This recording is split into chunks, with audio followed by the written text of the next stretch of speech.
Akademisi di Lampung memberikan pandangan kepada masyarakat terkait praktik pemilihan umum secara langsung dan pemilu secara tidak langsung guna menilai urgensi dalam peralihan sistem pemilu. Praktik politik uang dalam pemilihan kepala daerah langsung dinilai menjadi salah satu penyebab maraknya kasus korupsi kepala daerah. Sejumlah akademisi menilai sistem pilkada langsung juga memicu polarisasi dan konflik sosial di masyarakat. Pakar komunikasi politik Unila, Robi Cahyadi Kurniawan, menyebut pilkada langsung menciptakan relasi transaksional antara kandidat dan pemilih. Data KPK mencatat 167 kepala daerah terjerat kasus korupsi sepanjang 2004 hingga 2024. Menurut Robi, tingginya biaya politik mendorong kepala daerah mencari cara mengembalikan modal setelah terpilih. Akibatnya masyarakat perlahan terbiasa memandang politik sebagai ruang transaksi. Selain itu, kontestasi langsung dinilai memperkuat polarisasi sosial. Perbedaan pilihan politik kerap berubah menjadi konflik karena rendahnya literasi politik. Akademisi menilai wacana pilkada tidak langsung perlu dikaji sebagai upaya menekan politik uang, mengurangi polarisasi, dan memperbaiki kualitas demokrasi lokal. Tetap bisa menjamin mekanisme pengawasan itu bisa terlaksana dengan ideal, dengan rasional, ya, logis, dan terbuka ruang dialog bagi rakyat dengan para elitnya. Khususnya yang saya sorot ini di daerah, ya, kita bicara soal pemilihan kepala daerah, ya, karena pengawasan mungkin lebih condong beratnya di pusat karena memang pusat itu selalu menjadi sorotan, tapi daerah itu sering terlupakan.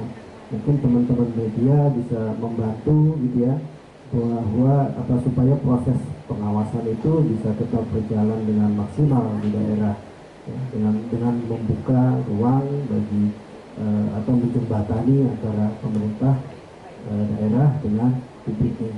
Saya kira beberapa kelemahan. Pertama, maraknya politik uang. Kedua, banyaknya kasus korupsi. Ketiga, inkonsistensi kebijakan dari pemimpin daerah. Keempat, anggaran yang tidak berorientasi pada publik. Maka dari itu memang perlu ada evaluasi untuk membandingkan dengan pemilihan tidak langsung. Walaupun menurut saya mengutip pendapat dari Harvard Coach, Edward Askinal, dan Manari Sukbajati bahwa kurva politik uang itu naik 2009, 2014, 2019, menurun di 2024, dan ada kemungkinan akan menurun kembali di 2029 dan 2034. Maka pilihannya ada dua.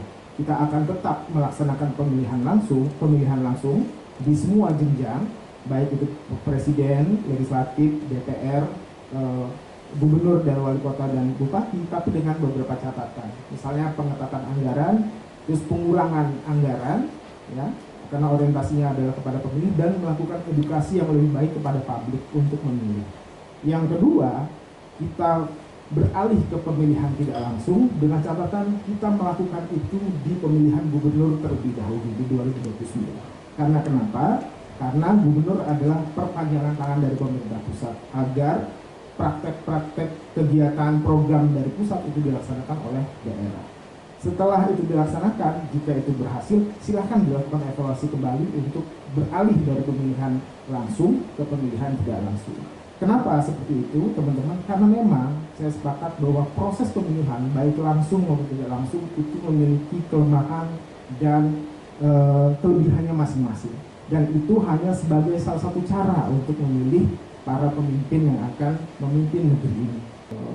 Penting hari ini adalah ijtihad kita, ijtihad politik kita, bangsa Indonesia ini, untuk bagaimana sama-sama memperkuat partai politik kita. Bukan hanya kuat modalnya, tapi kuat moralnya juga. Kita berkaca mungkin seperti Amerika, ya. Mereka itu masyarakatnya tidak malu. Saya republik, saya demokrat. Negara-negara besar itu, ya, mereka tidak malu-malu bahwa mereka itu, ya, mereka kader ataupun mereka punya preferensi politik jelas. Kalau kita ini enggak, udah jelas-jelas partai apa pakai baju warna apa, ya kan, diomongin enggak, itu cuma kemarin dikasih. Jadi ya tidak, apalagi seperti Cina ini, mereka tidak malu-malu warganya, saya komunis gitu. jelas. Karena apa? Partai politik itu adalah ideologinya juga mereka itu. Nah, hari ini ayo akademisi, jurnalis, mahasiswa, para intelektual segala macam, ayo kita nggak usah lagi juga masuk juga dalam sistem, dan hanya dua sistem, karena itu bagian dari istihad politik kita.